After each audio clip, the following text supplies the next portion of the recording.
Hello, good morning everyone. This is Sonia Kaushik and we are doing our chapter first, the living word from class 11th biology. And कल के lecture में हमने discuss किया था what is living world, what are the characteristic feature of living organisms. तो आज हम chapter के नेक्स्ट टॉपिक को डिस्कस करेंगे, that is diversity in living world. Right. So what is biodiversity? Biodiversity is a term that is made up of two words, bio plus diversity. Right? Bio plus diversity. Biodiversity is a Greek word. Bio means life or living organisms. Diversity, forms, because there are number of different number of or different types of living organisms present on our earth. That is called biodiversity. Means variety of living organism, diversity of living organism. In simple words we can say it is the number and type of organism present on our earth. और हमारी अर्थ पे कितने organism present है? So according to IUCN, इसकी full form भी बहुत important है, International Union of Conservation of Nature and Natural Resources. So according to IUCN, currently known and described species are 1.7 to 1.8 million. वैसे स्पीशीज इससे ज़्यादा हैं but they are yet to be discovered. उनकी identification, nomenclature ये सब अभी नहीं हुआ है. सो टर्म्स आती है. नॉमनक्लेचर आइडेंटिफिकेशन क्या है? Nomenclature is simply naming any living organism. It is a process of naming the living organism which are identified, जिनकी पहचान हो चुकी है. आइडेंटिफिकेशन कैसे करते हैं, आइडेंटिफाई कैसे करते हैं? To by recognising the characteristic feature of organism. For example, अगर लीफ, स्टेम, रूट्स ये सारे स्ट्रक्चर्स प्रेजेंट हैं, सो यू विल ईजिली से कि yes this is a plant. ठीक है. सो जैसे प्लांट्स और एनिमल्स के डिफरेंट स्ट्रक्चर्स होते हैं, ऐसे डिफरेंट ऑर्गेनिजम्स के डिफरेंट आइडेंटिफाइंग फीचर्स होते हैं जो यूनिक होते हैं, यूनिक फीचर्स. राइट. सो अगर हम बात करें नॉमनक्लेचर की, सो इतने सारे प्लांट्स हैं, इतने सारे एनिमल्स हैं और बाकी ऑर्गेनिजम्स हैं, तो उनका नॉमनक्लेचर कैसे पॉसिबल हो पाया? So one is ICBN, international code for botanical nomenclature. जितने भी प्लांट्स हैं उनका नेमिंग सब किसने किया है? ICBN ने. ऐसे ही ICZN, international code for zoological nomenclature, that is for animals. Next for bacteria is, bacteria आपको पता है different bacteria are present. So उन सब के नेमिंग कैसे हो पाई है? International code of nomenclature of bacteria. Viruses की naming is done by international code for virus classification and nomenclature. ICNP, international code for nomenclature for cultivated plants. आपको पता है कुछ प्लांट्स को हम ग्रो करते हैं एज अ क्रॉप्स या बाकी पर्पज़ के लिए, that are cultivated plant. So if we talk about NCERT, तो NCERT में ICBN, ICZN गिवन है, लेकिन आपको ये सब भी पता होना चाहिए. ICNB, ICBCN and ICNCP. Next चलते हैं. Binomial nomenclature, very very important topic. Binomial, bio मतलब टू. ठीक है. जिसमें टू वर्ड से जो नॉमनक्लेचर बना है, that have two components. One is generic and other is specific. ठीक है.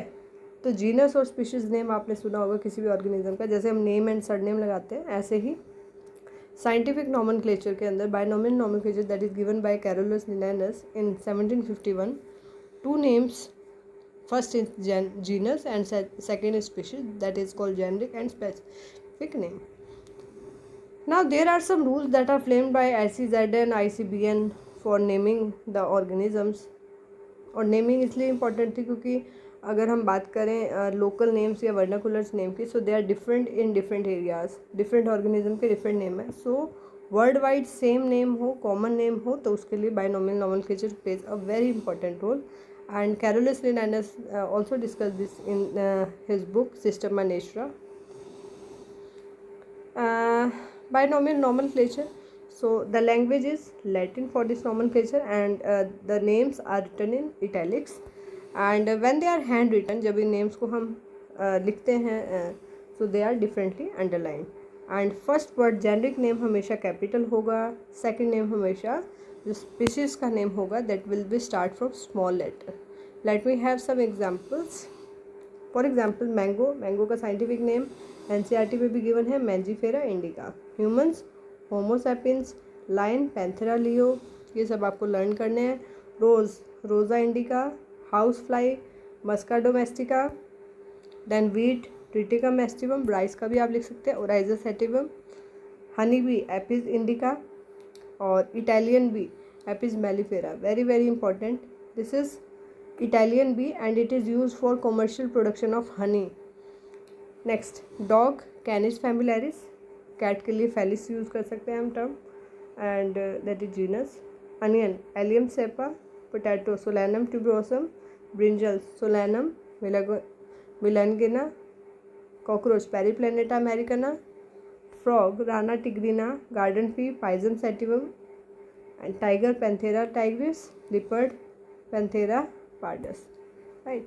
सो माय डियर स्टूडेंट, कई बार अब you know that there are several species of mango. Mango की, ठीक है, बहुत सारी स्पीशीज है, 1000 से भी ज़्यादा स्पीशीज़ है मैंगो की. सो जीनस विल रिमेन सेम. जितनी भी मैंगो की स्पीशीज़ रहेंगी उनमें जीनस सेम रहेगा, ओनली स्पीशीज़ विल डिफ्रेंशिएट. ऐसे ही वीट की बात करें, वीट गेहूं की भी बहुत सारी वैरायटी है, तो जीनस हमेशा सेम रहेगा टिटिकम, पीछे स्पीशीज़ नेम चेंज हो जाएगा. Done everyone. सो ये और भी आप एग्जांपल्स कर सकते हैं इसके, binomial nomenclature. So you have to learn these names, and you can learn other names as well according to your interest. So this is all about last lecture में हमने डिस्कस किया था, रिवाइज कर लेते हैं. पहले हमने डिस्कस किया था लिविंग वर्ड क्या है, who is father of biology, and who is Ernest Mayr, what are the characteristics of living organisms. This is in detail in lecture 1. You can see that reproduction, modes of reproduction, metabolism, consciousness. Right. So this is all about first lecture, and today we have discussed in second lecture diversity in the living world, nomenclature and identification, binomial nomenclature, and rules of binomial nomenclature, then some examples of binomial nomenclature. So this is all about today. Next topic we will take in next lecture.